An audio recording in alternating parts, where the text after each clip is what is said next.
Assalamualaikum warahmatullahi wabarakatuh. Alhamdulillahirabbil alamin. Segala puji bagi Allah Subhanahu wa taala yang telah memberikan kita nikmat iman, Islam dan kesempatan untuk terus belajar dimanapun berada. Salawat serta salam semoga selalu tercurah kepada junjungan kita Nabi Muhammad sallallahu alaihi wasallam, suri teladan terbaik bagi seluruh umat manusia. Yang terhormat Dewan Juri dan teman-teman santri generasi muda yang saya banggakan. Bayangkan dulu santri belajar di bawah lampu minyak, duduk bersila sambil membuka kitab kuning di pesantren. Tapi hari ini santri belajar lewat laptop, berdiskusi lewat Zoom, bahkan berdakwah lewat TikTok. Inilah wajah baru santri di era Gen Z dan Gen Alpha. Generasi yang lahir di tengah gawai, media sosial, dan kecerdasan buatan. Pertanyaannya, apakah masih relevan santri di zaman seperti ini? Jawabannya, sangat relevan. Bahkan, santri justru punya peluang besar menjadi motor perubahan dunia. Kenapa bisa begitu? Karena hari ini dunia tidak hanya butuh orang yang pintar, tapi juga berakhlak. Tidak hanya cerdas, tapi juga jujur dan amanah. Dan nilai-nilai inilah yang ditanamkan sejak dulu di pesantren.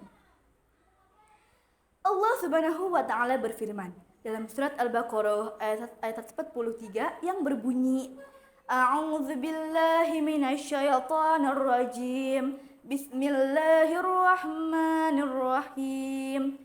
Wa kadzalika ja'alnakum ummatan wasatan litakunu syuhada'a 'alan nas.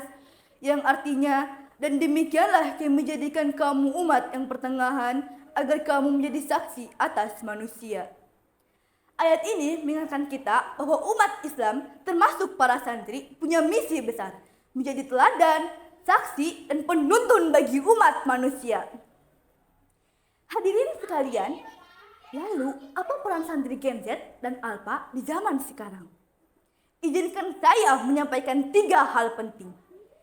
Yang pertama, belajar sepanjang hayat. Santri sejati tidak pernah berhenti belajar.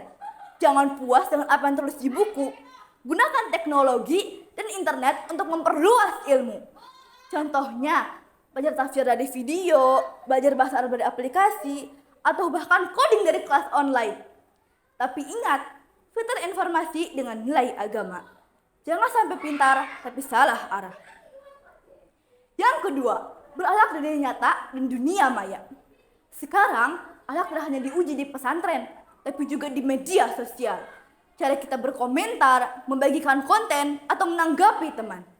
Semua mencerminkan siapa diri kita sebenarnya. Santri Gen Z dan Alpha harus dicontoh bahwa Islam itu indah, sopan, dan penuh rahmat. Kalau ada teman yang menyebar hoaks, tugas kita bukan ikut-ikutan, tapi menenangkan dan menasehatinya. Yang ketiga, berkarya untuk umat dan dunia. Pesantren bukan hanya mencetak kiai atau ustad, tapi juga melahirkan pemimpin, penulis, programmer, dokter, atau inovator teknologi. Dengan iman, ilmu, akhlak, santri bisa berkarya untuk kebaikan. Bukan hanya untuk Indonesia saja, tapi juga untuk dunia. Bayangkan, suatu hari nanti bisa jadi aplikasi terbaik di dunia dibuat oleh seorang santri. Hadirin yang berbahagia, kalau dulu Kiai Haji Hashim Asy'ari, Kiai Haji Ahmad Dahlan, dan para ulama menjadi pejuang kemerdekaan, maka sekarang saatnya santri Gen Z dan Alpha menjadi pejuang peradaban. Mari kita buktikan bahwa dari pesantrenlah dari generasi berilmu, beriman, dan berakhlak mulia. Mari kita niatkan untuk belajar sungguh-sungguh, menjaga akhlak dimanapun berada, dan berani berkarya untuk memberikan manfaat sebesar-besarnya kepada semua orang. Karena santri bukan hanya untuk pesantren, santri bukan hanya untuk Indonesia, tapi santri untuk dunia. Sekian dari saya, kurang lebihnya mohon maaf. Assalamualaikum warahmatullahi wabarakatuh.